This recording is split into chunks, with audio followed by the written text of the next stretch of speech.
Good morning to our listeners on Parliament Radio 105.5 FM, our viewers on the Parliament channel, and those of you joining us via the World Wide Web on the Parliament's website, www.ttparliament.org, or via our YouTube channel, ParlView. We welcome you to Day 4 of the proceedings of the Standing Finance Committee of the House of Representatives. On the agenda today are the following heads: the Ministry of Education, Ministry of Sport and Youth Affairs, Statutory Authorities Service Commission, Service Commissions Department, Ministry of Public Administration and Communications, Ministry of Foreign and CARICOM Affairs, Registration, Recognition and Certification Board, and the Ministry of Labor and Small Enterprise Development. So 8 heads are to be considered today, in addition to those 24 heads that would have been taken over the first 3 days, and we also expect that tomorrow will be the last day of Standing Finance Committee. Another 8 heads will be taken then as well. So we invite you to join us here on the Parliament channel as we await the start of today's proceedings of the Standing Finance Committee. All rise for the chair.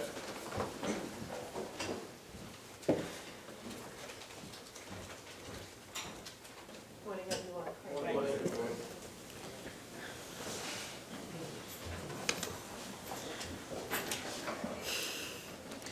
This meeting of the Standing Finance Committee will resume, and I now call Head 26, the Ministry of Education. Head 26, Ministry of Education, $5,327,738,200. I will now invite the Minister of Education to make a brief opening statement, not exceeding 5 minutes.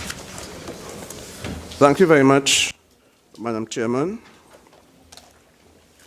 It is the intention of this Ministry of Education, and indeed the intention of the government of Trinidad and Tobago, to ensure that within our school system, quality education is delivered. If we are to achieve this objective, we have to ensure that we have quality physical infrastructure. Our teachers must be well trained, our students must be well disciplined, and there must be a high level of parental involvement. Towards this end, we have embarked on what we refer to as a school-based management model that will involve all major stakeholders in the school system, ably supported by our school supervisors and our curriculum officers and members of the Student Support Unit. These persons, these officers, will be visiting the schools on a regular basis, where they will be having discussions with our principals, our vice principals, our heads of departments, our deans, and our teachers, all in an effort to ensure that our objective is met. In our school system today, we have a number of challenges, and I'm sure as we discuss the details of our recurrent expenditure, some of these challenges will be brought to the fore. But I want to assure members of this House, and indeed members of the national community, that the government of Trinidad and Tobago and the Ministry of Education will do everything to ensure that our children are not shortchanged. In other words, we are going to stick steadfastly to our task of providing a high level of quality education to all our students. Thank you very much. Thank you, Minister. Honorable members, the question is that the sum of $5,327,738,200 for Head 28, Ministry of Education, stand part of the schedule. Honorable members, the sum of $5,327,738,200 for Head 26, Ministry of Education, is comprised of monies proposed for expenditure under the following subheads and items, to be found in the draft estimates of recurrent expenditure, the draft estimates of the revenue and expenditure of statutory boards and similar bodies, and of the Tobago House of Assembly, and the draft estimates of the development program. We now proceed to consider the draft estimates of recurrent expenditure. Subhead 01, Personal Expenditure, page 187, item 001, General Administration, page 187. Member for Caroni East. Thank you very much, Madam Chair, Madam Chairman, and good morning, Honorable Minister of Education, and to all our colleagues and to those viewing and listening. Sub-item 01, salaries and cost of living allowance. In 2016, we had an estimate of 238 million. The revised estimate is 188, which is about 50 million less. Could you explain, in terms of salaries, 50 million less payment of salaries, what would have accounted for the 50 million which were originally paid in 2016, not being paid in which was originally estimated to be paid in 2016, not being paid in 2016, approximately 50 million.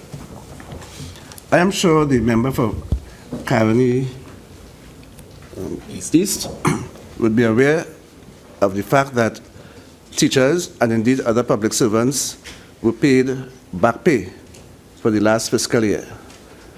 And this is the reason why you had that huge amount allocated last year. This year, there is no need for fiscal 2017 to include that payment because teachers have already been paid their back pay. They have received their back pay and other increment allowances.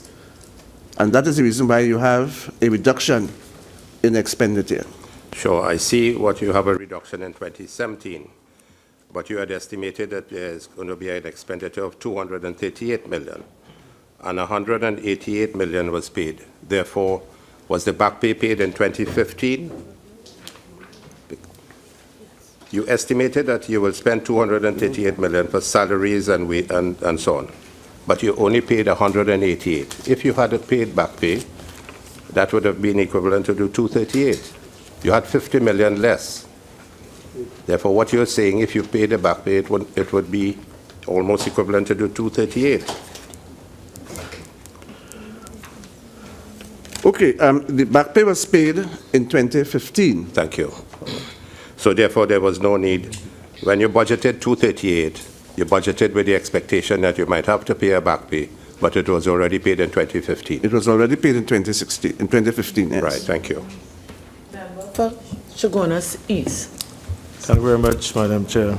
Good morning as well to the ministers, PS, and technical staff.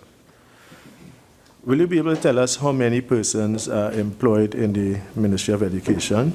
And subsequent to that, I'd like to ask you with respect to item 08, the vacant posts. What are these vacant posts that you currently have to fill, the classification of them, and the estimated time frame for filling these vacancies? Okay, in response to your first question, there are approximately 25,000 persons employed in the Ministry of Education. And a brief breakdown of that will show that there are approximately 14,000 teachers, and the remaining numbers would be the public servants. With respect to your second question, you want to find out a bit about the staff complement, is that? The vacant posts. Oh, the vacant posts. There are a number of vacant posts in the Ministry of Education, and at the moment, I don't have that information readily available, but I will make that available to you. Sure. Okay? No problem. Member for Couva South. Thank you, Madam Chair, and good morning to everyone. And probably ministers could guide me if I am jumping the gun. In relation to salaries and cost of living and so on, the sums allocated, does it take into consideration the monies owed to, or the salaries that are payable to teachers at the early childhood education centers? As we have been explaining over and over again, the early childhood education sector does not fall part of the Education Act. However, those teachers are on contract. They don't have the security of tenure as our teachers in the primary and secondary schools. That's the first part of the answer. The second part is, of course, the Ministry of Education pays the salaries to those persons, and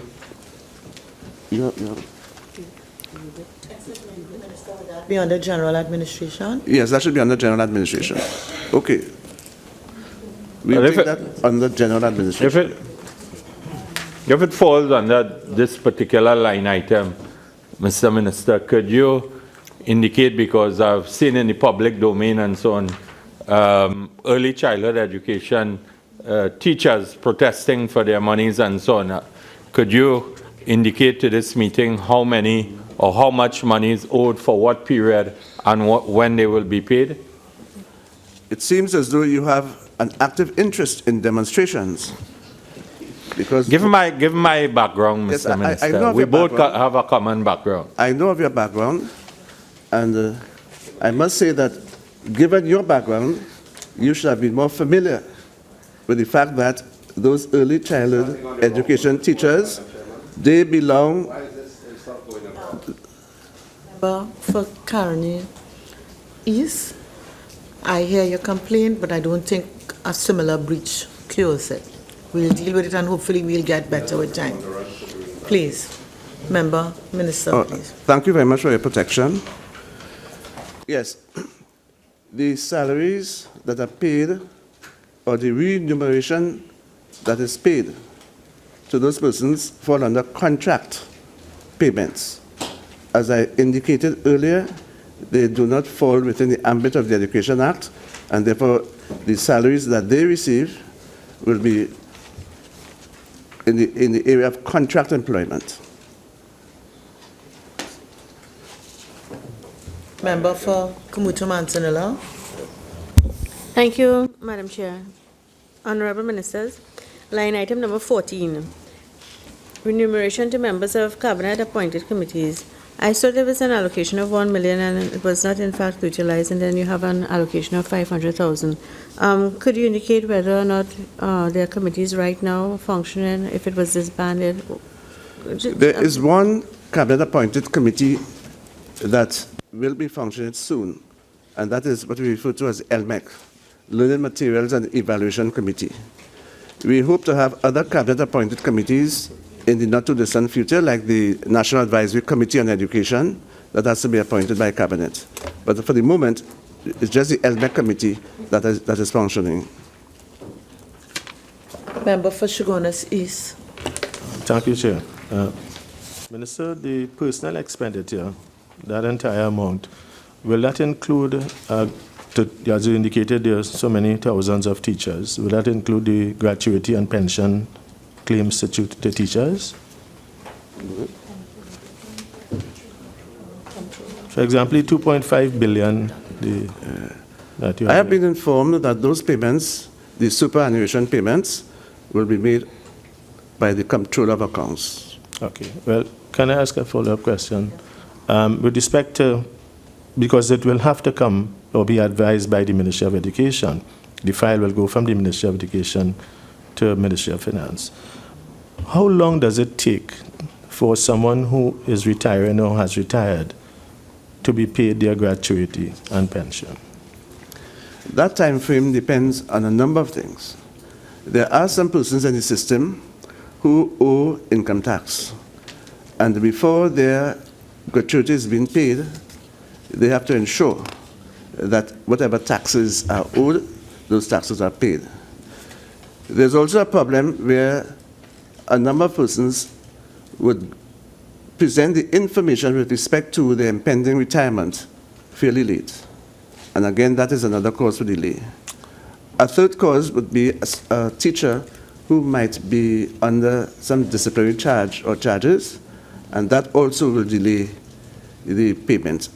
And therefore, it's difficult for me at this point to state exactly the length of time or the time frame that it takes. But I can say that once a teacher submits that information at least 6 months in advance, it is more than likely that when that teacher retires, that check will be made available soon afterwards. Well, Minister, Shagunasis? Minister, you and I are quite familiar with how the system works. And I can remember of no case in my 10 years as a teacher where anyone got a check on the day they were leaving. And Soon therefore, afterwards? No, and therefore, I know soon afterwards is really could be quantified in any amount, but what I was asking is, assuming all those things were complied with, that you indicated that might have been deficiencies in terms of the claim, what is the minimum time? I would say within a month or two. Okay. Thank you, Madam Chair. Just in the context of vacant posts, could the minister tell this meeting how much vacancies currently exist within the teaching service at the level of the secondary and primary school system in the country? Shogunas East asked that question, and I told him that that information will be supplied to him in due course. Okay. Member for Carinese? 08, Madam Chair, Honorable Minister. You had an allocation of 8 million in 2016 for vacant posts without incumbents, and no money was expended according to the revised estimates. But in your estimate for 2017, 1 million is allocated. Could you give us an appreciation of what happened with your estimates and then revised estimates? Nothing was there the issue of no vacant posts being filled, and are posts going to be filled to the value of 1 million in 2017?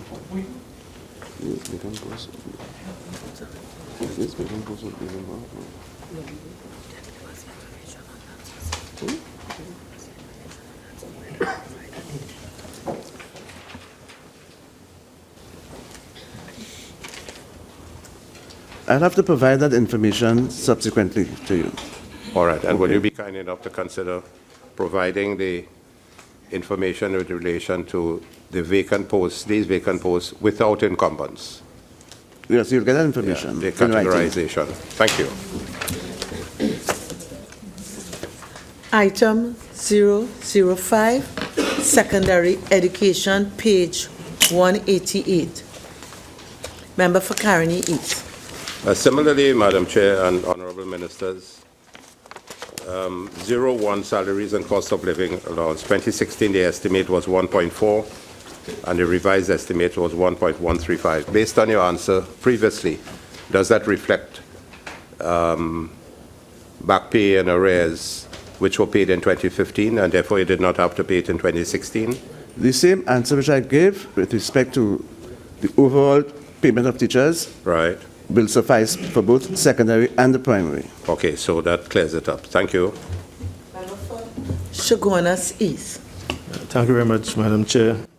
Honorable Minister, item 32 under subhead 005, remuneration to substitute teachers. Could you tell us how many substitute teachers do you have in the system now, in the secondary school system?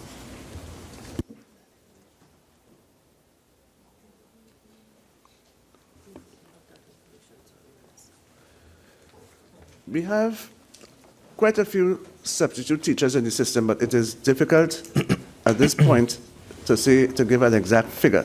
I will provide that information to you shortly. In your view, given the allocation for 2017 of just 500,000, and bearing in mind the exigencies of the service that we experience now, do you think this is a sufficient allocation? Yes, simply because in the teaching service we have a plethora of teachers in the various subject areas. In fact, as you would know, some teachers wait, or some persons wait quite a long time to be appointed. And there are a number of teachers who are waiting on appointment, so therefore, when a vacancy exists, those posts are filled quite readily. In terms of the substitute teachers, however, that system was really designed to facilitate teachers who would be off for a week or 2 weeks, and from the information I've been receiving, that has been working well. Okay. Minister, through you, Chair. Any of these substitute teachers, are they retirees or are they before the age of retirement? their employment? Most of them are retirees. Retirees. Yes. It might be useful if you can give us some data by division on the number of substitute teachers. There's a point I wanted to make Yeah, later. okay. We'll make sure that that data is applied to you. Thank you. Member for Caroni East.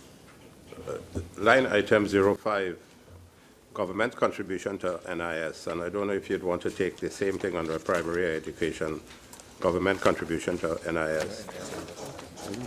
There has been an increase in NIS for 2017 in terms of the estimated for both primary and secondary.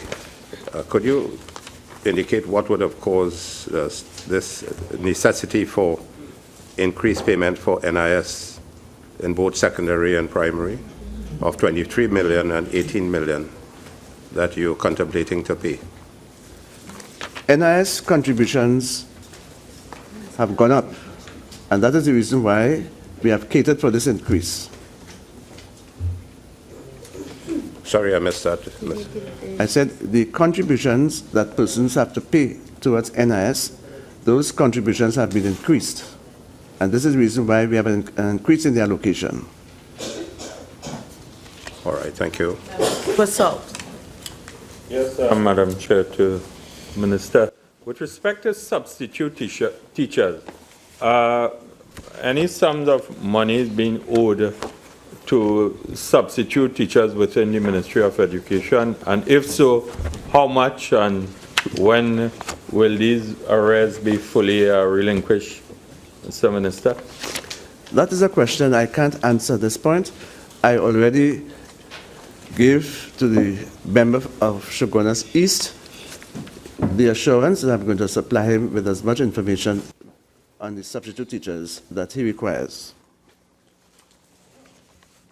Item 006, primary education, page 188.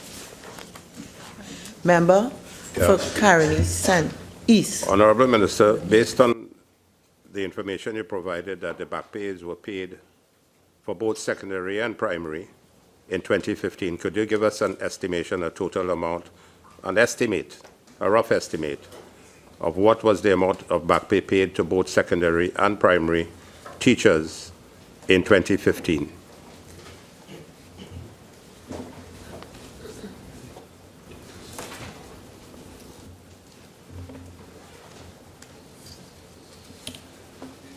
Firm is about 5.5 billion.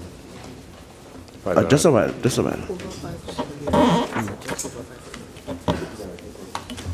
It is over $500 million that was paid. In 2015? Yes. Thank you. Member for Tabakit. Honourable Minister, you earlier said that the government contribution to NIS, the increase in it was due to the increase in NIS overall. My understanding is NIS increased by about 13%, and you are increasing the amount here by almost 20%. So is it that it's really the government contribution, or is it that that NIS remain unpaid from the previous year and you're paying it in this year? From my information, the moment the NIS contributions went up in September 2016, this ministry was really on the ball and they paid those increased contributions. Yeah. And remember, the employer's contribution is twice that is paid. Okay, so that accounts. Item 010, General Administration, TST, page 189. Member for Shogunas East. Thank you, Madam Chair. Honourable Minister, will you be able to indicate to us that 10.4 million, how many persons, members of staff that relate to in terms of the TEST, the amount of persons that have joined the substantive Ministry of Education? Yes. Would you mind repeating that question, please? Yeah, the TST salaries and COLA, 01. How many persons that represent payment for? under the TEST test? 110 public officers. Because I'm aware you would have had the merger of the two ministries. Okay, the information I have here is broken down into public officers, contract officers, and daily paid. Okay. Okay? Public officers, we have 190. That is test, 190. We have contract officers, 234. And we have daily rated, 37. And that figure, I'm told, deals with the staff complement and the establishment. Okay, thank you.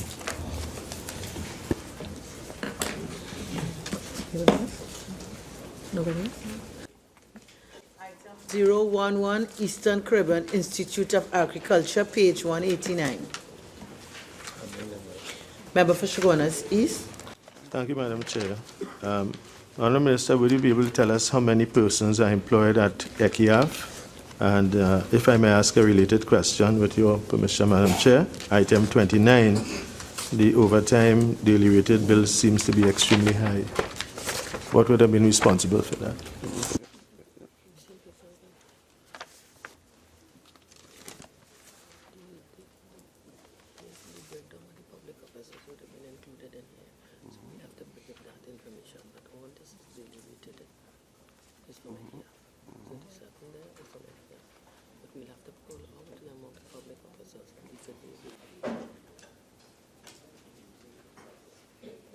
All right, let me take the easier one first.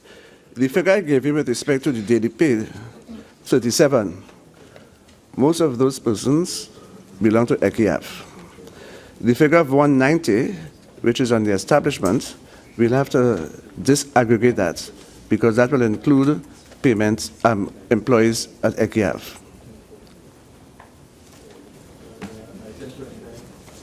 Madam Chair.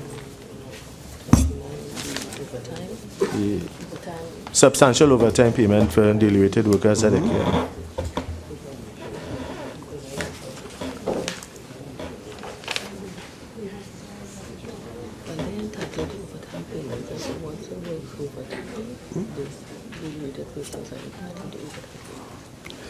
Okay, what is your exact question?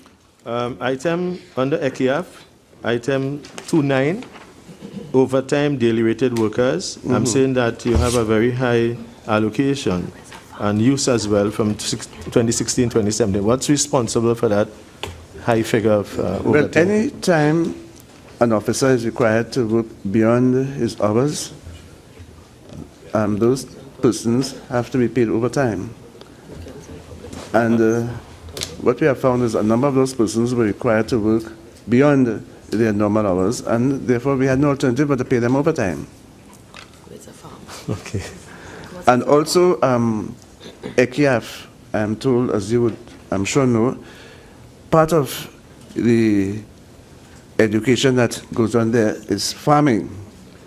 And a number of those persons will have to work overtime to ensure that the animals and the other plants and so on are taken care of. Okay. Madam Chair, seek your guidance. I don't know whether, since the Minister raised the issue of the technical vocational, I don't know whether we have moved ahead in terms of education to 012.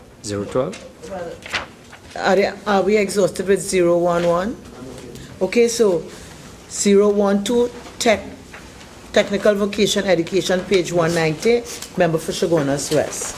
Thank you, Madam Chair. Madam Chair, under 01 salaries and cost of living allowance, recently I passed in that area, ECIAF, which I live in close proximity, and I saw a set of appliances in the savannah, meaning like fridge and stove, and apparently there was some protests. I wonder if the Honourable Minister is aware of this, or whether he can enlighten us as to what was the purpose of that protest and whether it was in fact resolved. I am not aware of that protest, but again, I can get the information for you. But at the moment, this is the first time I'm hearing about that protest. Member for Chaguanas East. Thank you, Madam Chair. Honorable Minister, might you be able to tell us what's the staff complement of the TVET section of the ministry and how many vacancies there are? When you say TVET, Well, the technical and vocational education part of it. I'm looking at item 01, where you have an allocation there of 2.5 million for salaries and COLA. So that obviously will be to be paid to employees of the department, the unit. So I just wanted to know, because of the emphasis, and I know that your background is in TVET as well. So too is yours, right? Sorry? So too is yours. Yes. So how many persons will that be catering for? And do you have a shortage of manpower in that unit to administer and supervise the various programs of the ministry in that vocational sector?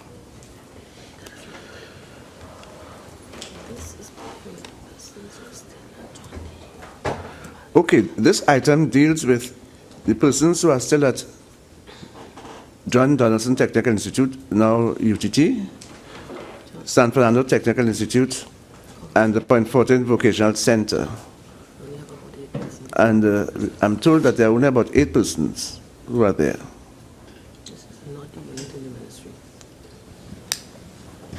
Member Fisher-Gornas East. Was there an issue in terms of absorbing them or having them recognized in the ministry as opposed to where they are, they want secondment? What is the situation of those persons who continue to be there in terms of their substantive position and whether they were assigned from the TVET division to UTT or Antamilotech UTT as well? In fact, all the campuses of UTT, the GVC as well in Point Fortin. My information is that there are specific jobs, specific tasks that those persons have to discharge, and that is why they are still there. Part of the wrapping up of the entire system, the movement from, or not the movement, but the absorption of these technical institutes into UTT.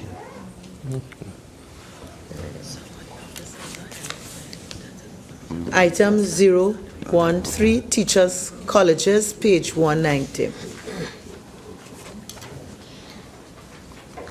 Item 014, National Examinations Council, page 191. Item 016, Scholarships and Advanced Training Division, page 191. Member Fisher-Gornas East. Thank you very much, Madam Chair. Honourable Ministers, I noticed that we have a decrease of $750 million with respect to salaries and COLA. Oftentimes we will have complaints, and you will hear it in the public domain as well, where people are not getting the kind of response and the service to their queries and maybe to the assistance in terms of being paid abroad if they're on scholarship.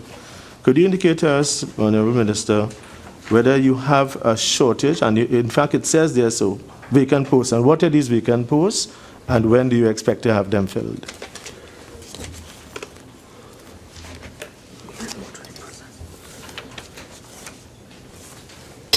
There are 36 posts that are approved, 12 have been filled, and that leaves 24 posts vacant to be filled.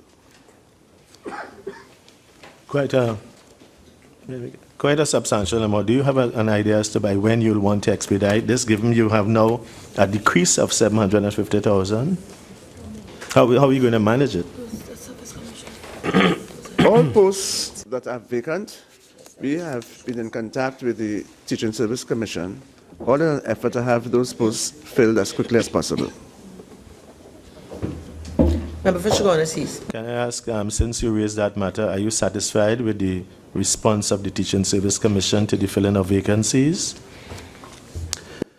You know, there's always a to-in and fro-in. When we bring up the question of the length of time positions, or the length of time it is taken to fill positions, the Teaching Service Commission will blame the Ministry of Education, and the Ministry of Education in turn will blame the Teaching Service Commission. Recently, we had a meeting with the Teaching Service Commission, and there's an attempt on both sides to ensure that those delays are no more, so that the Teaching Service Commission will be given the information promptly, and therefore they will not have to blame the Ministry of Education nor will the Ministry of Education have to blame the Teaching Service Commission for delays? Please. Madam Chair, with your permission, if I may ask a follow-up question with respect to the Teaching Service Commission to the Minister. I know it is not a line item here, but since you raised the matter of the relationship. I won't allow it. Okay, thank you. Member for Chaguanas West. Thank you, Madam Chair, to the Honorable Minister. Minister, you have, over a period of time, problems with the payments to scholars abroad in particular. And I recently, someone who won a scholarship and is in Ireland indicated to me, his parent indicated to me that they have not been receiving any monies.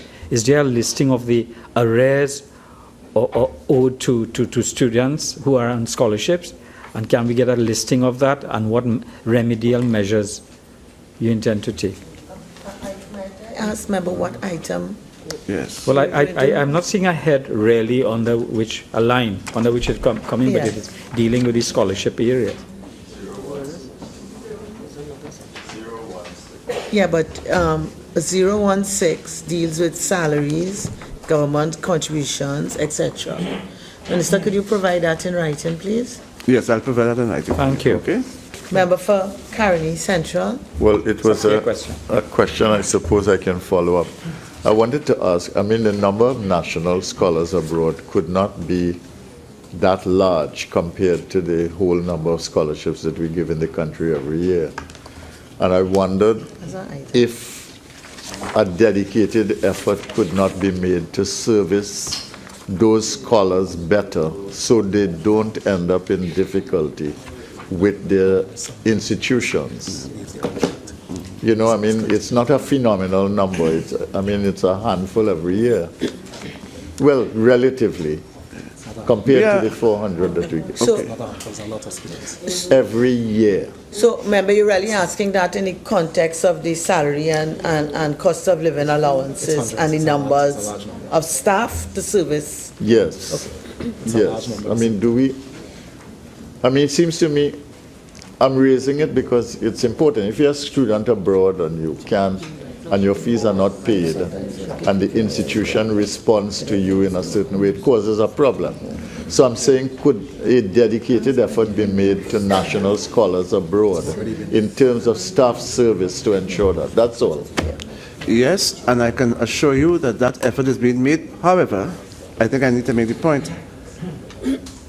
In some cases, the reason for the delay rests on the shoulders of the scholars themselves in not providing the required information on time.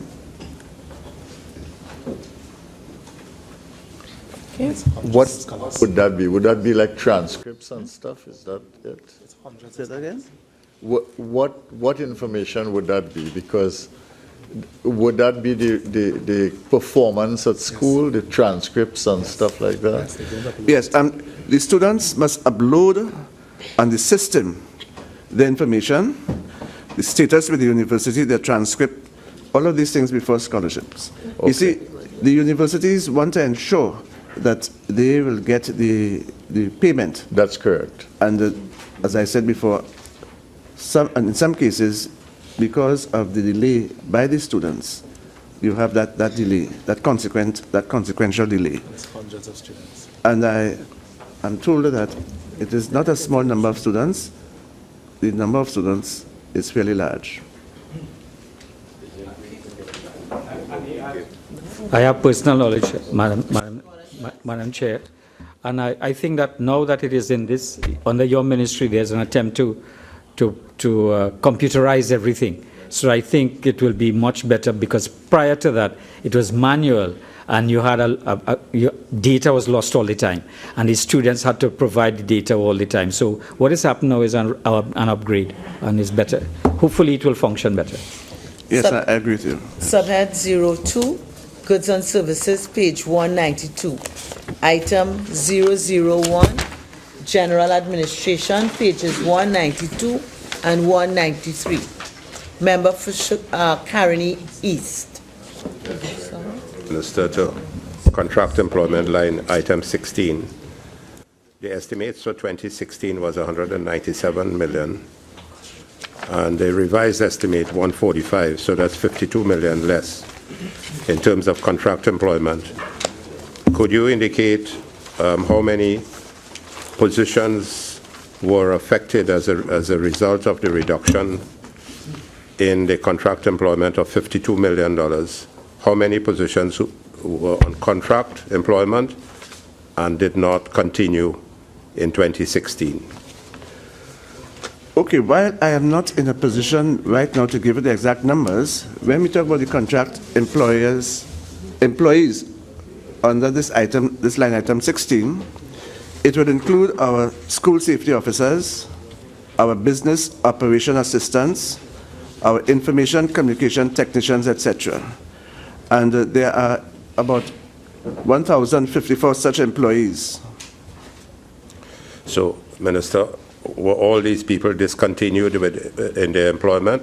The BOA? No. So, Cabinet what has recently agreed to the continuation of these employees, and they will be given the 3-month contract, the 3-year contracts. That includes the school safety officers, Yes, the BOAs? yes. So what happened in 2016, between 2015 and 2016, that $52 million was not paid? Were they not paid? Were they on the job and were not paid? Or were they not on the job and were not paid? They were paid under short-term employment, and as a result, they were paid under different votes. They were paid under a Short-term different vote. employment, yeah. Yeah. First, Yeah, well, I see it. I accept that and I appreciate it because there was an increase of 25 million for the short-term employment. But still, that's only half of the 50 million. If they were given payment under the short-term employment, which was an increase of, if you look at item 22, from 14 million estimated to revised estimate of 39, that's 25 million more, but you had a 50 million shortfall. So obviously some staff were affected and probably sent home. If you can indicate to us Item 22, what really happened there. page 192.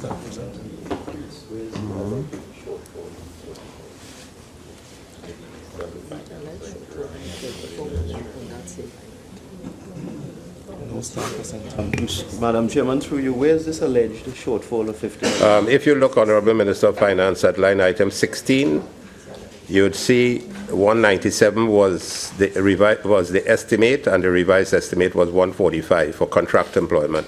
So therefore, approximately 52 million was not paid. And if you look, what the minister is saying, that this was shifted to short-term employment, but the estimates for short-term employment was 14 million, and the revised estimate is 39. So there was an increase of 25. You should not assume. So, that it's all the right, just same could you thing. give us the answer, what happened, the difference between the You should not 50? assume it's the same type of employment and the same people. Well, the minister indicated that, so can you all clear it up? You should not make that assumption. We'll No. sort out the details. for you. So who were affected in the contract employment? The minister said school safety officers, BOAs, and another category. Everybody was on. 1,054 people were affected and were obviously not paid in 2016. Were they fired? Were they dismissed? Were they kept on board and not paid? In writing, okay? You don't have any recollection at all whatsoever, Minister? Well, the only thing I have here is that the expenditure for September 2016 was not included. But in an effort to ensure that the information that is given is correct, we'll give you that in writing. So am I to assume now that the 1,054, the employment of these people might have been jeopardized? No, Cannot assume that. not at all. Well, in the absence of information, I am to assume that until I am proven otherwise. remember, the assurance you were given is that the information would be sent to you in writing. Member for Shogunas East. Thank you very much, Madam Chair. Honorable Minister, I am on item 01, traveling and subsistence, which you have a decrease of 2.5 million. I'm raising this question in the context of your opening statement this morning that you are moving to a school-based management model.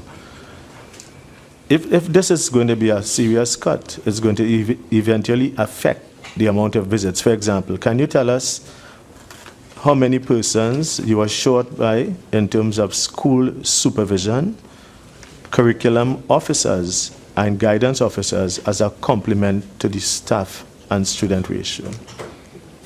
Okay. Is there a short? Yeah, sorry.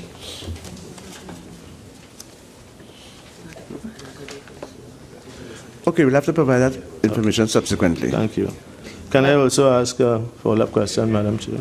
The item 08, I'm aware of there's also a substantial decrease in terms of office accommodation, and I'm aware of the move that you had.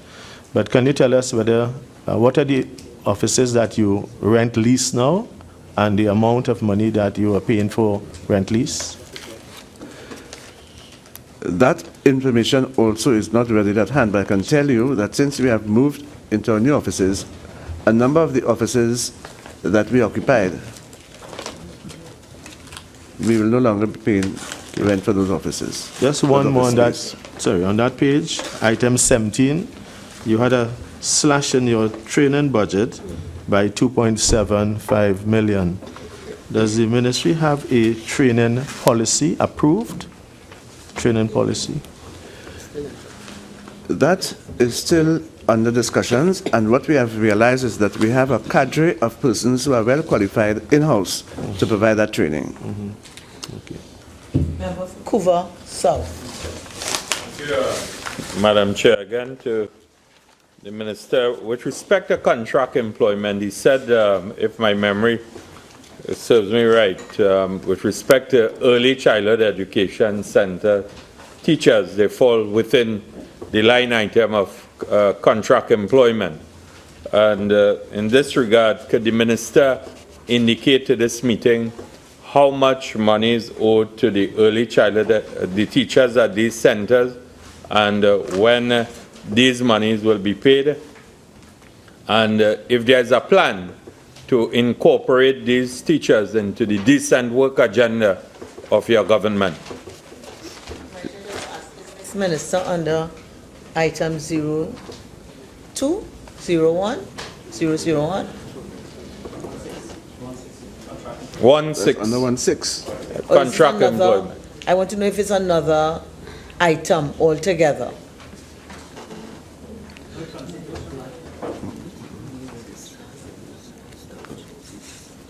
Is this under item 009 or is it under item 001? That's what I'm asking.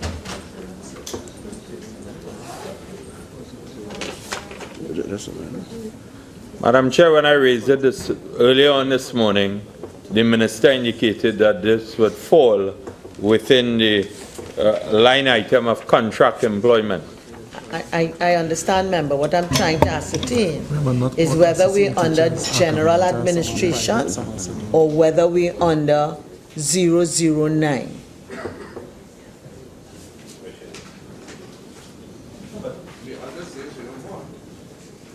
I'm trying to find a question that has been posed.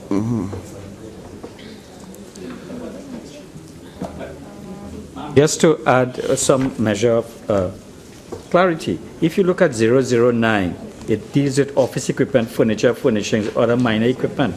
And if it's consistent with what the approach we are taking, then we would not be able to ask a question on contract employment there. Okay. So it's under the set. It's under the head, yes. Okay. Proceed. Thank you. As I have indicated, not only today but previously, the whole system of early childhood education and care is in disarray. We have cases where the government pays, we have cases where server contributes, and we have cases where these are run by private persons. So we really are working hard to ensure that there's some sanity to be placed in that system. And Member for Couva South? Madam Chair, if I could recollect very clearly, I've been trying to get from the Minister how much monies are owed, if any, to the early childhood education center teachers. What are the sum, if any, and if there's an existing sum, when will these monies be settled? And in addition to that, the minister indicated that they do not fall under the ambit of the Education Act of Trinidad and Tobago. And I indicated to him, or I'm trying to find out from him, is there a policy, is there a plan to incorporate them within the ambit of a decent work agenda in relation to his government's policy? Okay, the answer to your second question is yes. This government is making every effort to ensure that the early childhood sector is incorporated into the Education Act. Okay? And with respect to your first question, as far as we are aware, this is what I'm told, they are not owed salaries. The outstanding payments would be in the area of gratuity.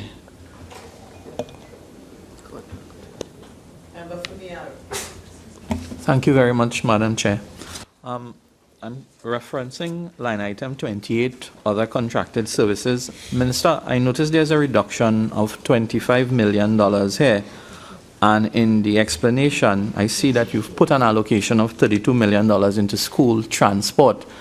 The question is, has there been a considerable cut in the allocation for the school transport component, which is very critical to our rural communities? And if there was a cut, can you give an indication of if there is a reduction in routes or even operators on those routes? From the information that is before me, there is no reduction in the routes. Where we are trying to save is we want to make sure that it is more efficient. The information that we have been receiving is that a number of those maxi taxis that have been contracted by PTSC, in many cases they run half full or half empty. And we want to ensure that that waste is cut out. Could the minister advise exactly, in terms of achieving that, what exactly is being done? Because I've had at least about 8 or 9 requests sent through to the ministry in terms of some additional buses for the Mayaro community to get students to Sandy Grande, to Northeastern College and so on. And the challenge is that we have so many students that the existing buses, the maxis, are filled. And right now, a few of the transport, the maxis, what we're trying to do with some of the parents is for those who can alternate students. So we're asking some parents, some days, try and have your kids travel. And so we can alternate, so the pressure don't reach on some families. So while I hear you, I can tell you in the Mayaro constituency, our buses are full to the maximum. There is very little room for half-run maxis. So yes, I understand that. Thanks. But when I mentioned just now that there are areas where the maxis are being run half full, I did not focus on the Mayaro area. But again, in answer to your question, to give you some measure of relief, we will be having discussions with the Minister of Transport to see how best we can rationalize the system. Member for Guyanese. Item 23, in relation to fees, there is a reduction from the revised estimate of 44 million paid last year to 25 million estimated to be paid this year. Could you indicate to us what these fees are for? Is it CXC fees? Is it what? No, these fees represent legal fees, one, ICT licenses, antivirus agreements, examination fees, CXC with respect to CAPE, then GC, SAS, etc., and also brokerage fees. And the decrease is a Ministry of Finance cut, and some of the expenditure occurred in 2016 was for previous year's bill. So the Minister of Finance cut of 19 million, would it affect payment of fees for students at the various levels of CSEC and CAPE? No, it will not. It will not. So Member this, for Chaguanas East.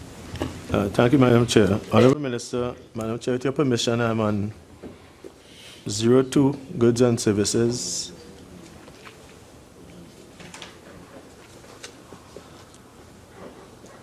Okay, thank you.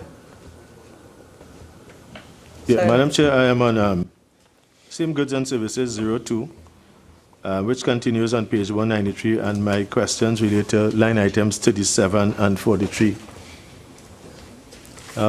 If I may be permitted to, okay, thank you.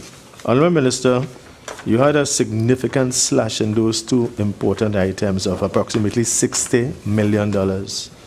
Now, I noted the work that you have been doing in terms of addressing violence and discipline in schools. But with a cut of almost $37 million in security, as also in janitorial services, well, we could look at the janitorial services. I am aware in both cases, the same company may provide those services in some cases. Could you tell us how you are going to address this significant shortfall in terms of these two major items? Which are the two major items you're referring to? Line 37, janitorial services, which has a shortage of 20... Janitorial and security. And security, and very importantly as well, both of them, but security services in view of... There's a certain complement of security officers to a student population, and I'm sure you are well aware.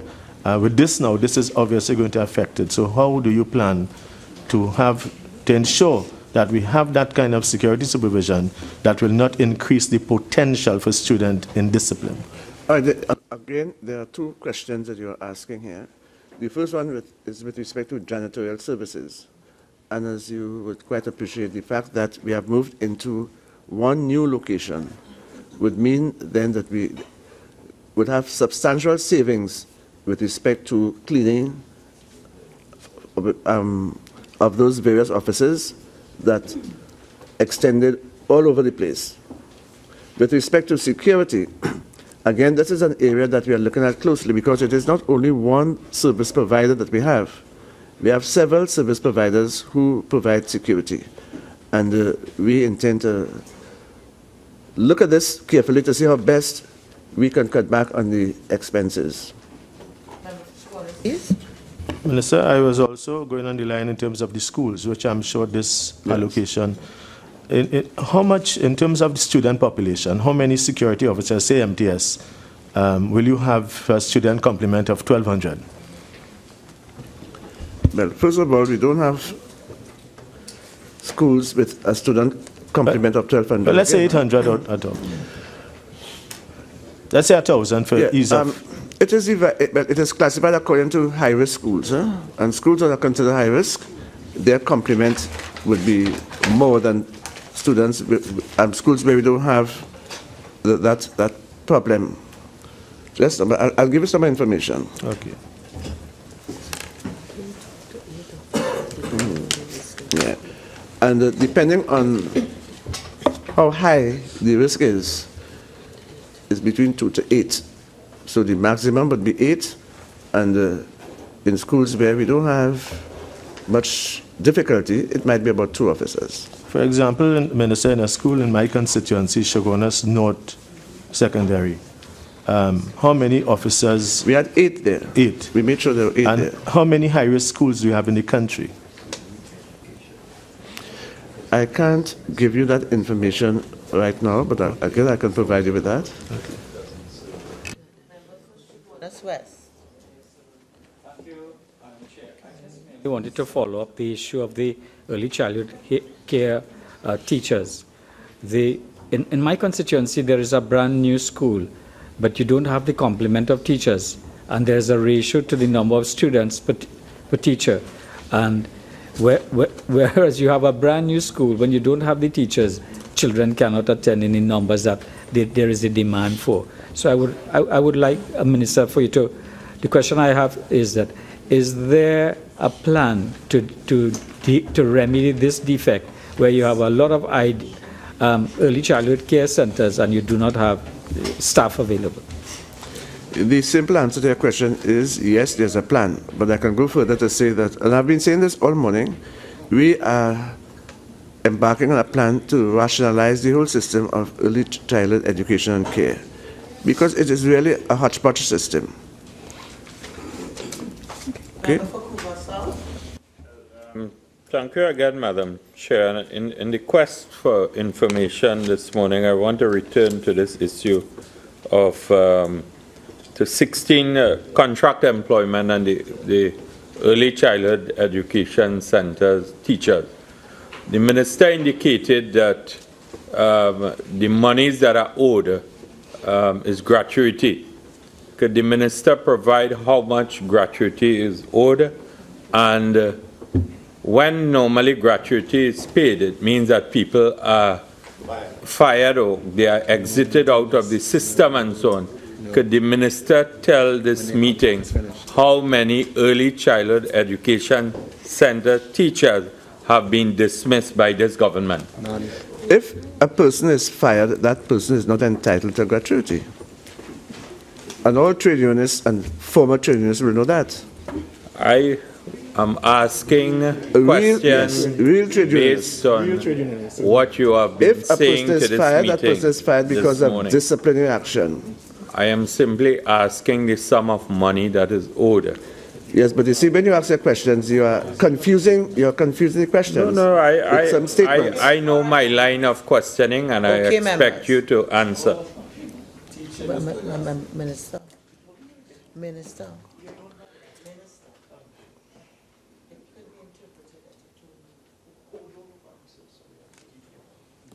Member for Couva South. Awaiting the monies owed to the teachers from a gratuity point of view, the sum. Question you asked, you said for the teachers No. who've been fired or dismissed. I am asking Yes. whether they have been exited out of the system. What I am trying to find out. So you And I'm want to hoping know- that the minister You could want to know the assist. number of former teachers? I want to whom know how gratuity much is owed in terms of gratuity, whether they have been exited out of the system, whether they have been. So I don't know. I am searching for the information. That information will take some time to compute. But as soon as we get the Chair, I information, see a pattern is developing here this morning. Apparently, the minister's not come with the information within his ministry and so on. Everything seems to be one of, we will put it in writing, so there's nothing happening at the ministry, or you have to research, I don't know. I'm a bit confused here this morning. I am also confused by the questions you're asking, because the questions you're asking are convoluted, so No, convoluted it's that not convoluted, it's a question of searching for Members, information. Members, what I want to remind everybody here, when an undertaking is given to provide the information, it is now subject to the Committee on Government Assurances.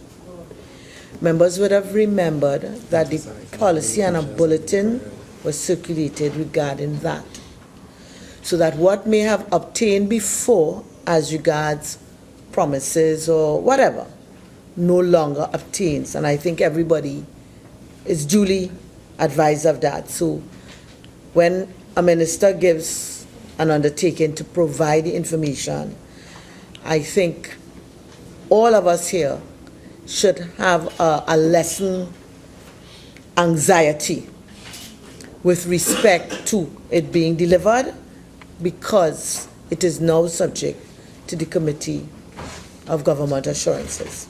Okay? All right, so that I think member for Couva South, a certain response was given to by the minister. Quite a number of those, and I'm sure it will be dealt with if it amounts to an assurance according to that document. Member for Caroni East. Matter of security, which my colleague, the member for Chaguanas East, questioned.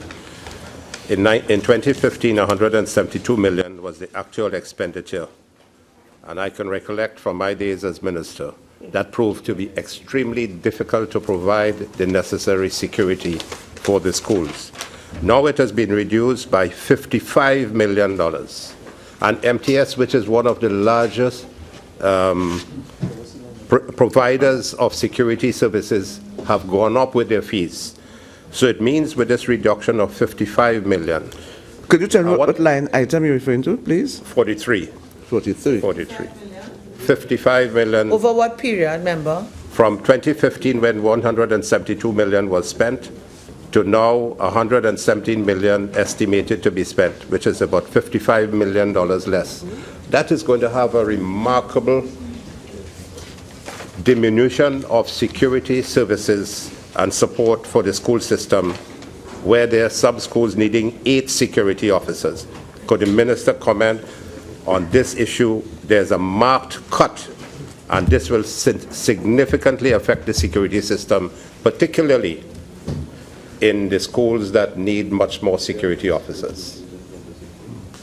I don't share your opinion, nor do I agree with you.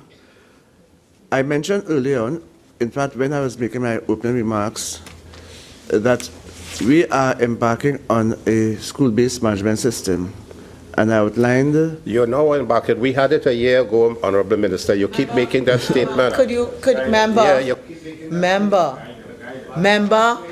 Member for Caroni East. Member for Caroni East. We started off on a very nice tone. I want us to keep it. The minister was giving you a response. Member, let the minister finish the response, and you could probe after that with a question. You are not allowing me to finish what I'm about to say, and I'm very disappointed in you. I was simply stating that we have embarked, and I stressed, we have embarked on a school-based management model which has many facets to it. One of it is the reduction of violence and indiscipline in our schools. And you will be aware, I'm sure, that over the last few months we have been able to achieve a significant reduction in the incidence of violence and indiscipline in our schools. Okay? And as a result, I am saying quite categorically that this reduction will have very little or none effect on the discipline in our schools. I can give you that assurance. Are you aware that the school-based management system was introduced under the People's Partnership Administration 1 year before we demitted office? And all the principals and supervisors and the members of the school-based management team were trained for a significant 6-month period. So when you say that you're now embarking, it was there already a year before you came into office. And that's what I wanted to correct, Honorable. Yes. So, remember, the question is whether it existed before. Are you aware that this was so a year before you came into office? The information that I have is that it was not in existence. Well, you're misled. And we are now embarking on it. You're misled and you're misleading the House. For Caroni East. You've got a response to your question. Okay? Member for Point of Peer. No, Madam Chairman, allow me to intervene on this particular line item. I've noticed a trend, and it has come to the fore with this particular line item. The members opposite cannot use the 2015 expenditure to make any predictions about what will happen in 2017, because the Ministry of Education in this particular line item manages school security effectively with $154 million. So not 172. That is what you spent. We spent 154, 18 million less with better results. So when you are making your comparisons, use the 2016 estimates, not the 2015. For Point of Peer. Wait, yeah. Thank you. Member for Point of Peer. Member for Caroni East. I want to make a follow-up question. And as I said yesterday, which we may not have remembered, you are entitled to more than one intervention. I am now calling member for Point of Peer. Member for Point of Peer. Thank you, Madam Chair. To the Minister, can I just ask a question in respect to the same line item 43, security services? Given that the Minister of Finance just said that there's going to be a 36.9 million decrease in the 2017 estimates from 2016, is it fair to, not fair, is there going to be a reduction in security manpower at schools for 2017? There will be no reduction in the security that we are providing to our schools. What we are doing is rationalizing the security system in our schools in an effort to make it more effective. Simple as that. Follow-up question. Could you expand when you say rationalize? Meaning, and I just want to expand a bit. When you had earlier answered Shagonas East, where you said that high-risk schools, the maximum security officer could be 8 at the high end. The question I'm asking, given that the reduction in the allocation, would there be a reduction in the security manpower at high-risk schools? Member, for point of view, I think you have hit the nail on his head. The number of high-risk schools, that number has been reducing more and more. And therefore, where previously there would have had to be quite a large number of security officers in some of those schools, that number could be reduced. So then the answer is yes then? Answer to what? That the manpower of security officers would be reduced at high-risk schools? I'm not saying that. Okay. Member for Naparima. Thank you, Chairman. The Minister, and this is to the Minister, he did indicate that he's in the process of rationalizing the early childhood care system. Am I correct? Yes. Mm-hmm. Right. And I wanted to know that in respect of the Reform Early Childhood Center that is run by the Sanatan Dharma Mahasabha, the building is completed it is about 99% complete. And it has been in that state for the past 6 months. And I wanted to know if the opening of that center is dependent on this rationalization. Or what is the kickback for the opening of this? With all respects that are due to you, Naparima, that question can be dealt with when we're dealing with our development program. Okay. Member for Caroni East. Following up on the answer given by the Minister of Finance, that in 2016 they spent 154 million, and that was sufficient to deal with the security of schools.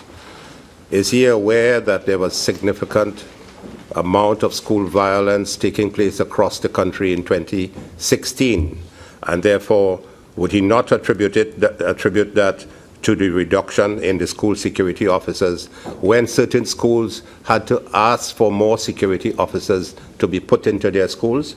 So therefore I am preferring that the 150... 1 minute. You have asked 2 questions. Okay, let him answer. So let the Minister answer those 2 questions. I am aware that under the PNM administration, under the distinguished management of the distinguished member for Farima, and the distinguished Minister of Education, and the distinguished Minister in the Ministry of Education, that there was a significant reduction in school violence in 2016. And because of their prudent management and their forward-looking vision, there will be a further reduction in cost in 2017 and even better results. Caroni East. Well said. Well put in. Would that, are there school safety officers in the schools now? Yes. There are supposed to be 150 plus school safety officers. Are they employed in the schools now? Yes. Of course, yes. Right. Okay. Item 005, Secondary Education, page 193. Item 006, Primary Education, page 194. Member for Naparima. Asking for clarification, Madam Chair. Item 21, this deals with repairs and maintenance buildings. Does this apply only to the head office or the general administration or to the schools, primary schools in the country? G. Thank you. This is under primary education, so obviously it will refer to primary schools. No, the Minister of Finance said item 21 on 006. 194. 194. Yes. Okay, so therefore you're right. Go on, Minister. If it does, do you think this figure of $2 million is adequate to repair all the schools that we have? Because I could name in Naparima a number of schools that... That's what we have to do. That is not the line item that we use for repairs. Okay, well, that's what I asked, the first question. And you said that this referred to primary schools, and that's why.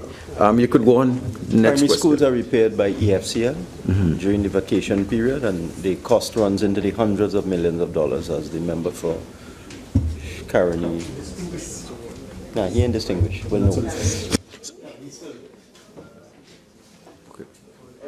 So what specifically this refers to, item 21? I just need to know. Yeah, just let me explain. You know, in government primary schools, the principals are given a vote where they can effect minor repairs. Yes, yes. You know, a tap is not functioning, he can call in a plumber. Yeah. Okay? Thanks very much. Okay, so item 007, District Services Division, page 194. Item 008, Rudranath Kapildeo Learning Resource Center, page 195, member for Shogunas East. Thank you, Madam Chair. Honorable Minister, subject to correction, but if two divisions of the ministry are still located at RCLRC, that is the Director of Educational Services and the Director of Curriculum Development, item 12, materials and supplies, because I'm aware if those continue there's a substantial amount of publication for schools. You are now facing a reduction in the allocation of 66 2/3%. Given that you said you're going to have school-based management model, again information, how will this impact upon the quality of the delivery of the curriculum? And this is not teachers, this is in terms of publications, materials and supplies. You've covered the internet.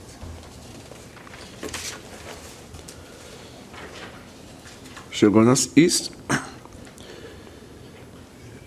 We have not moved the supervision from the RCLRC. But in terms of the other services, we are making efforts to have those services housed at our head office. Okay.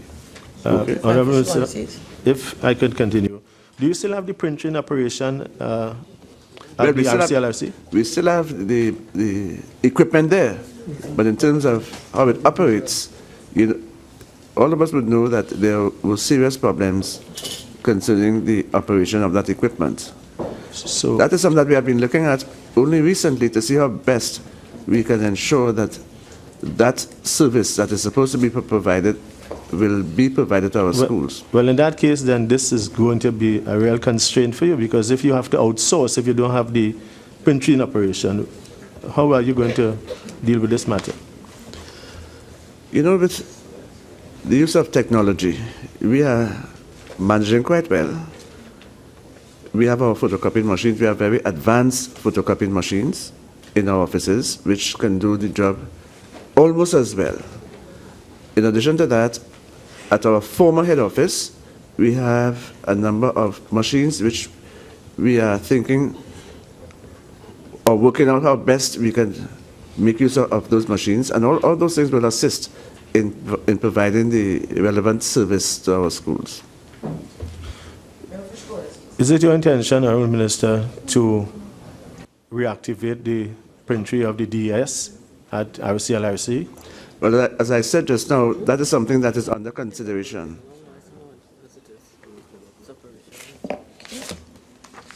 Item 009, Early Childhood Care and Education Unit, pages 195 and 196. Item 010, General Administration, TEST, page 196 and 197. Member for Shogunas West. Member for Shogunas East. Thank you, Madam Chair. Honorable Minister, could you give us some information with respect to contract employment, which has been reduced by 1.2 million, line item 16?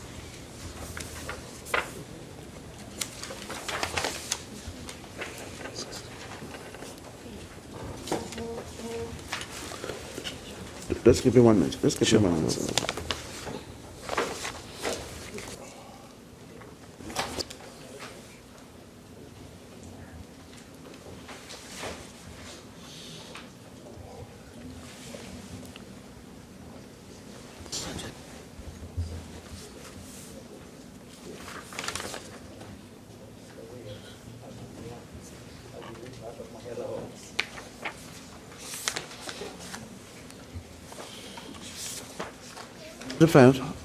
Yeah, I was asking much you in employment we terms have in of the test? reduction, but the follow-up question, if you could consider it as well, how many persons have not had their contract renewed in the last year? So the question of this is, what does this relate to, and how many persons have not had their contract positions renewed? I'm afraid I have to give that answer in writing, okay?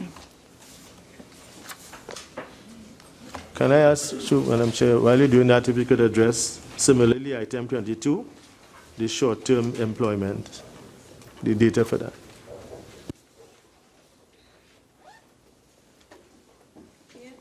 Item 011, Eastern Caribbean Institute of Agriculture, page 197. Item 014, National Examinations Council, page 197. Item 015, Spanish Secretariat, page 198, member for Chaguanas East. Thank you, Madam Chair. Honorable Minister, could you indicate the number of persons who are currently employed in the Spanish it used to be called Spanish implementation, the Spanish Secretariat? How many of those are on the permanent establishment of the staff? How many are contracted employees? And what's the complement, the optimal complement for that unit? Are we? I am on the item 015, Spanish. Yes, I am there. What line item? Contract employment. Okay. So we're under 16. 16. Yes. We only have one person employed at present in that unit. Only one person. Okay. And, Madam Chair, and what's the optimal size you would have had to have in terms of the establishment?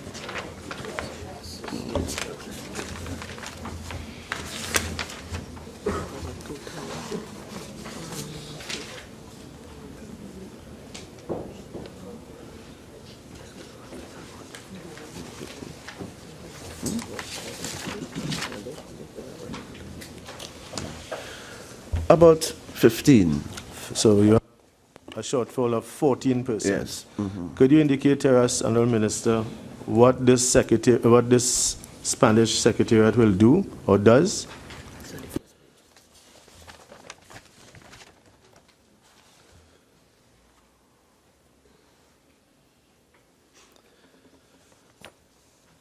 That area is supposed to provide training for teachers in workshops, both primary and secondary, and even private teachers in the private sector. Conduct community classes, conduct classes at the level of the Ministry of Education and other ministries, assist in the conduct of classes in the private sector, assist in the promotion of cultural visits by secondary school students in other countries, research, celebration of Spanish Language Day, Spanish talent show for secondary school students, end of year Latin Christmas extravaganza and appreciation ceremony, the Spanish festival, Spanish language film festival, the distribution of language learning material. These are some of the activities. Thank you. Honourable Minister, remind me of two words, omnipotent and omniscient, for that one person. I will ask the question now. By when will you expect to have the full complement on board? Yeah, that is an area that we are looking at very closely. And in a short time frame, we will be beefing up that area. Item 016, Scholarships and Advanced Training Division, page 198. Chaguanas East. Thank you, Madam Chair. In respect of the questions that were asked by my colleagues before, in terms of the manpower to address this division, the Honourable Minister indicated to us this allocation of 17 million as shortfall of 1 million, how will that impact upon your manpower requirements to service the students who are on scholarships? We're on item 16. I'm on item, thank you, Madam Chair, 16. Okay, I can tell you, in that division, SATD, we have 29 persons or 29 posts that have been filled out of a total of 80, and therefore we have 51 vacant posts. Wow. And we have 11 persons on contract. And these posts will be filled by whom? I mean, it's another person. It'll be by the ministry or service commission? The Public Service Commission will be filling this post. So, Minister, you wouldn't be able to tell us anything about the time, given that the context in which you operate. We fill the contract positions. I mean, you have a good intention, I'm sure. The Public Service Commission, they will be better able to supply that answer. Subhead 03, minor equipment purchases, page 199. Item 001, general administration, page 199. Item 006, primary education, page 199. Item 007, District Services Division, page 199. Item 008, Rudranath Kapildeo Learning Resource Center, page 200. Item 009, Early Childhood Care and Education Unit, page 200. Item 010, General Administration, TEST, page 200. Item 015, Spanish Secretariat, page 201. Subhead 04, Current Transfers and Subsidies, page 201. Item 001, Regional Bodies, page 201, Member for Chaguanas East.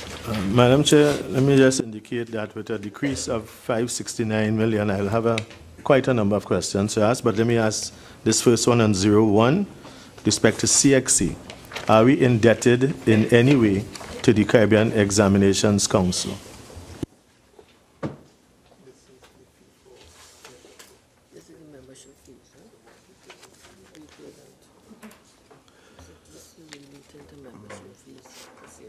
The line item that you refer to is really for membership fees. Okay, in terms of our indebtedness to CXC, I am not at this point able to provide any figure or answer that question. But I'm told that we are not indebted to CXC. Member for Chaguanas East? Member for Chaguanas West? I'm down, further down, under United Nations. Okay, item 002, Commonwealth Bodies, page 201, Member for Chaguanas East. Thank you, Madam Chair. Honourable Minister, could you tell us who is the ministry's representative on the Commonwealth of Learning Board? We don't have a representative at present. Can you indicate to us who was the last person, if you have no one representing us now?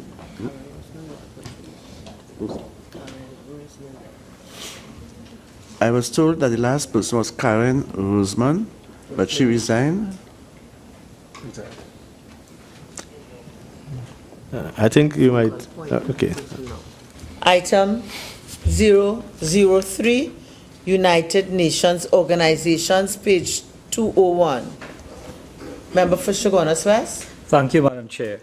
Item 31, United Nations Educational, Social and Cultural Organization, UNESCO. I see there is a decrease of $428,913. What is the status of this organization? Has a board been appointed?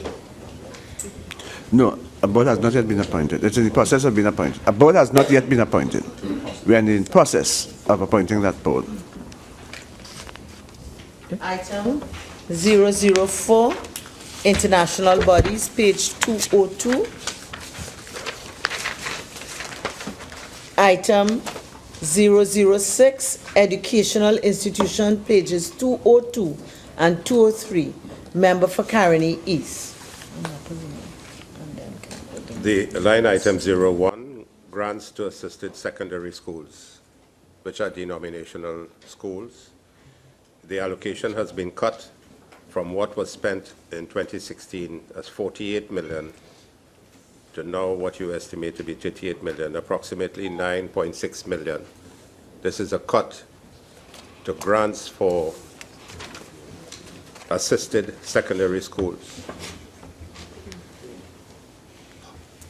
How would that impact, Honorable Minister, on the provision of care and services for these denominational board schools when there is an approximately 10 million cut on the grant for these schools? This will impact significantly on the care for these children. Let me begin by saying that we at the Ministry of Education, on behalf of the government, have been having discussions with the denominational boards. And our discussions involve many aspects of the operations. One of the first things that we have been saying to the boards is that if you claim ownership of the schools, then you have a corresponding responsibility. When this country could have afforded it, we supported the denominational boards and the denominational schools in almost every aspect of the operations. We are telling our boards directly that the time has come now when we don't have as much money that we had before, that they have to play a part. And we have been having very good responses because some of these boards are engaging their past students and they are providing human service. I can pinpoint one school in particular where the Old Boys Association constructed a wing without any assistance from the Ministry of Education. The bottom line here is that the boards must understand that if they claim ownership of the schools, they have a corresponding responsibility. So in essence, Honorable Minister, you're telling the boards now, just away from the past, that you now have to take the responsibility for providing the financial assistance that your school needs. For instance, the Catholic board, which has over 120 schools, the Anglican, which has over 70 schools, the Mahasabha, which has 45. Are you telling the boards now that they have to look after their own welfare now for the provision of educational I didn't say services? that. I didn't say that. But what we are telling the boards is let us hold hands together and work towards the improvement of our schools. And if they are unable to come up with the finance that is required, what will happen to these It will be a matter of students? discussions. And as I said before, in the case of some boards, they are engaging the assistance of their past people's associations. And if the past people's association cannot? We are not being so pessimistic. We are not being so pessimistic. So would the Minister of Finance come in then, or would you want to get the help of the Minister of Finance if after one term you see that the schools are floundering for lack of supplies, dust, chalk, everything? We do not believe that the schools will be floundering. Yes. You will be coming in to help bail out. Rima? Okay. Thank you very much. Thank you very much. And to the Minister, my understanding was that there was a partnership in which there was a 2/3, 1/3 formula for the repairs, minor repairs to the schools. Is this formula no longer applicable? Yes, that went out the gate long ago. Right. So what is the current relationship? The government provides 100% Just funding. asking. The government provides 100%. Yes. All right. A further question in 09, grants to assisted primary schools. And I'm only asking this in the context of the fact that a number of primary, denominational primary schools are in a state of disrepair. And I could speak to, in my constituency, and I could speak to Marak Baptist and whatnot. Does the minister feel that reducing it by close to 24 million, and this is just a question, because you may have alternative ways of funding, will this impact on the quality of education given at the primary school level? Again, I have been at pains to state that we will not deviate from our mission to provide quality education to our students. We will work closely with our major stakeholders in ensuring that quality education is provided to all our children. If there are schools that are in a dilapidated state, we will do everything that is possible to ensure that the physical arrangements will be put in place so that the schools will be able to afford our students that quality education, so that our students will be able to operate in an environment that facilitates learning and teaching. So, to my constituents in Naprima, I would tell them, the Parent Teachers Association, that the ministry is amenable to solving the problems, maintenance problems in the schools, and therefore they should look forward to some remedial action. I think you should also tell them that we are hoping that they will assist. They do. Okay. Yeah. Right. Further question. Let's step in the right direction. 24 grants to government secondary schools. I understand the need to cut expenditures and whatnot, but given the fact of the performance of government schools, government secondary schools and whatnot, to what extent does the minister think that the physical environment impacts on the provision of education? And if so, at this time, a 10 million cut, does he think that this is called for in the circumstances? The physical conditions of the school will have an impact on the delivery of the curriculum. All of us will be aware of that. However, as I've been saying over and over, we need to hold hands with our major stakeholders to ensure that those physical conditions are brought up to standard. And we have been engaging with all our stakeholders. We have been talking with the Parent Teachers Association. In fact, since I've come into office, not myself alone, but Minister Francis and I and officers of the Ministry of Education, we have been having meetings, regular meetings with the National Parent Teachers Association, and through their influence, we are seeing an improvement, not only in the relationship, but an improvement in what the parents can assist with in the schools. I think it would be useful, Minister, to quantify that support, because with respect to the denominational schools, a board is already in place. There's a framework of a religion to support the schools. I'm not too sure that in the government schools, notwithstanding the fact that there are school boards, that same quality and quantum of stakeholder support is available to the government schools. And I'm only saying this in the context of the performance, and I think all of us would like all of our schools to perform optimally. And any action that puts the government schools at a disadvantage ought to be looked at carefully. Having said that, I understand the context and need to cut expenditures. Tracing the under 30% students. Thank you, Madam Chair. I have a few questions. Let me deal with the first one on the education institutions. 01. Honourable Minister, with respect to grants to assisted secondary schools, is it the intention of the ministry to revisit the Concordat? Yes. As I had explained, we had a national consultation on education in February this year, and one of the areas of discussion was the Concordat. That is in public domain. That report is now before Cabinet, and we're looking at it. But I want to make the point that this government appreciates the role that the church plays in education, and we have absolutely no intention of diminishing that role. In fact, as we have been saying over and over, we want to encourage the church and the denominational boards to increase their involvement in our schools. Okay, thank you. With respect to the church involvement in education, and which we both know about that history, line item 19 doesn't really substantiate that claim, and it is not in the context of the Concordat.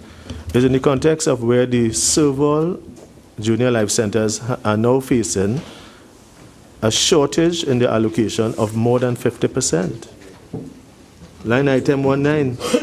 19, yeah. So, Honorable Minister, the question, I am on page 202, line item 19, Honorable Minister of Finance, and I made the request in my presentation for a reconsideration of this, and I'm not sure whether... I can speak on this. As soon as the estimates were published, I was contacted by Serval, and I am in discussions with them. Honorable... Always fruitful. Madam Chairman, thank you very much. Again, I want to go back to your premise this morning about the school-based model and the effectiveness of it in terms of the teaching and the education system. Line item 22, local school boards, secondary school. I notice you now have, again, a shortage or a decrease of 2.3 million.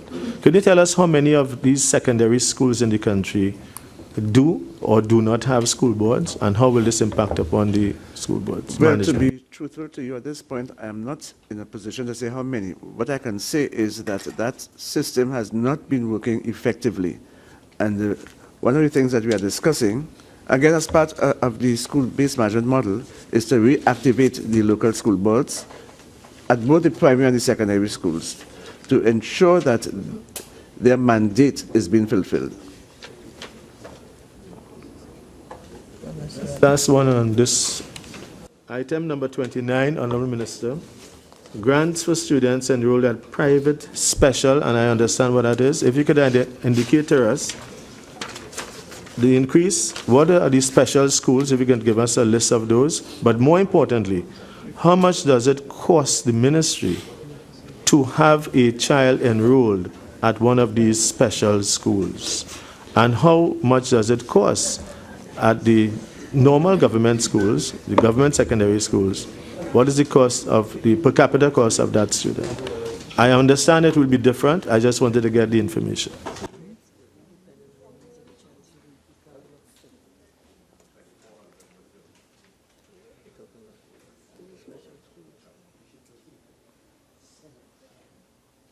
You finished with your question? So, there are 13 special schools. And recently, about 2 months ago, Cabinet has agreed to continue funding these 13 special schools. The rate of funding will depend on the needs of the child, because they are grouped in different categories, and therefore it is difficult for me at this time to state what is the quantum. But rest assured that Cabinet has decided that we will continue funding these special schools. Madam Minister, are you satisfied in terms of these special schools of the reintegration of the student into mainstream? Well, as you rightly said, mainstreaming is something that this ministry is looking at very closely. And because of this, we have decided through our Student Support Services Division to provide students aids in our schools. In other words, there are students in our schools right now who suffer disabilities, and we have a student aid sitting next to that student in the classroom who will provide the requisite attention and support to those students. Member for Carnegie Central. 00601. Is the minister in a position to say what action is going to be taken in relation to the Londonville Presbyterian Primary School? Could you amplify it on that question, please? That is a situation in which the school had some kinds of infrastructure problems and were housed together with the government school in Londonville. And they have now been housed in a very dilapidated and small structure. And I went there recently, and it's quite demoralizing for both teachers and... Yes, in fact, yesterday I received a telephone call from the chairman of the Presbyterian School Board of Management, primary school, and we'll be having a meeting with them to discuss that. You know, there's a plan to construct a school in that area. I think it's Kasik Gardens. I'm not too sure about the name right now. But in discussions with the Presbyterian Board of Management, we'll be ironing out those problems. Member for To try and resolve the issue at least. Yes, it is within this fiscal, yes. Thank you very much, Madam Chairman. Minister, I just want to touch back a bit on the issue of local school boards, and I agree with you that those boards have been totally ineffective. Having sat on two boards at two separate occasions over the last 5 years, one of the challenges that I found sitting on those boards is that the principals were under no obligation to heed any advice from the boards. So at times we would be making recommendations in terms of, procedures that we can put in place in the schools to increase attendance, conversations to take to the PTAs that we could get parents more involved. I remember making a suggestion that perhaps the principal could write some of the churches in the area to include a conversation on a Sunday morning after sermon to remind parents that it is your obligation to make sure your students attend classes, make sure you come to PTA meetings. And not a single action was taken. So, I mean, I'm hoping over the last year you may have had some success in terms of getting success stories from those boards, but I think they are very, very important. And if, your ministry could revise some of the regulations around how these local school board operates, I think we can make some meaningful contributions to the school's administration as we go forward. Member for Chaguanas West. Thank you, Madam Chair. I just want to take up where my colleague, the honourable member for Mayaro, left off. This whole question of the local school boards is a critical component in community governance and in local governance. And my experience is that with respect to the Chaguanas government primary school, we have a recurring problem of sewer and also a teacher shortage. And there is no assistance forthcoming. And I would want the Honourable Minister to look into this. Every 2-3 months, the Chaguanas government primary school, which is an excellent performing, perhaps the best performing primary school in the governmental system. But they are always, you have to shut down the school because of a recurring sewer problem. Member for Caroni East. The assisted primary schools equipment and upkeep of school premises. Is the minister aware that as we speak, there are over 63 schools registered in a state of disrepair by the Ministry of Education, and very little is being done to rectify the problems in these 63 schools across the country in a state of disrepair at the moment? The latest is the Mafikeng protest, and we have had protests from at least 15 schools within the recent time. Are you aware of that, and what are you doing about it when only $2 million is allocated for repair to primary schools and a small amount to secondary schools? I am aware that there are a number of our primary schools who are in a state of disrepair, and we are doing our best to ensure that those schools are brought up to standard. I am not aware that nothing is being done by the Ministry of Education. You said that just now. I just want to refute what you said. I am fully aware that at the Ministry of Education, we are doing everything to ensure that our schools are brought up to standard. And what are you going to do about the 63 schools that are now under a state of disrepair and seeking urgent attention from the Ministry of Education? We'll fix them. Well, I wish you well. No, I have another question. Okay, Member for Harry. The issue of the local school boards, are you aware that under the People's Partnership Administration in 2015, No. Cabinet appointed 83 school boards to cover most of the government secondary schools and some of the government primary schools in clusters. And if That is you are not- not aware, they are there, and therefore you should have them working with the principals and, as you said, I am not aware simply because the information that you're giving us is not correct. the information is correct, and you can check. You can check with your team across. Members, please. Member for Caroni East. Member for Caroni East, I just want to ask one question. Which line item we on? The line item of local school boards, 22 secondary schools. I wanted to correct a myth and a fallacy being perpetrated in this house. Yeah, so that From the this question morning. is that, The question is he aware that the People's Partnership government, 1 minute, please. The question is, is he aware? Is the minister aware? Is the Minister of Education aware, both Ministers of Education are aware that 83 school boards had been appointed by and the these would be People's, 83 secondary school boards. including primary? Well, I asked you which line item and you told me 22, so that's why I ask you to repeat the question. There would be school boards that have both primary and secondary schools under its ambit. And there are 83 school boards that had been appointed in 2015 and were very functional. And if the minister continues to give misinformation to this House, it is very sad. Member, what is the question? I'm asking him if he's aware that And the there are minister 83 said school no. boards. He said no. Well, he's if you're not aware, make yourself aware. Okay, all right. Make yourself so can we go aware. on, members, please? Members, please. Shogunas East. Thank you, Madam Chair. Madam Chair, with respect to... Minister of, excuse me, members, member for Couva South. Member for Couva South, member for Caroni East. If we persist, I will suspend for us to get a little order. No, not lunchtime. We will suspend for 10 minutes. Would you like us to suspend for 10 minutes so we could get under control?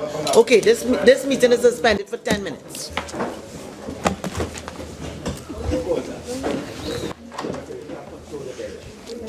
Listen, we literally need a whip. Get a whip.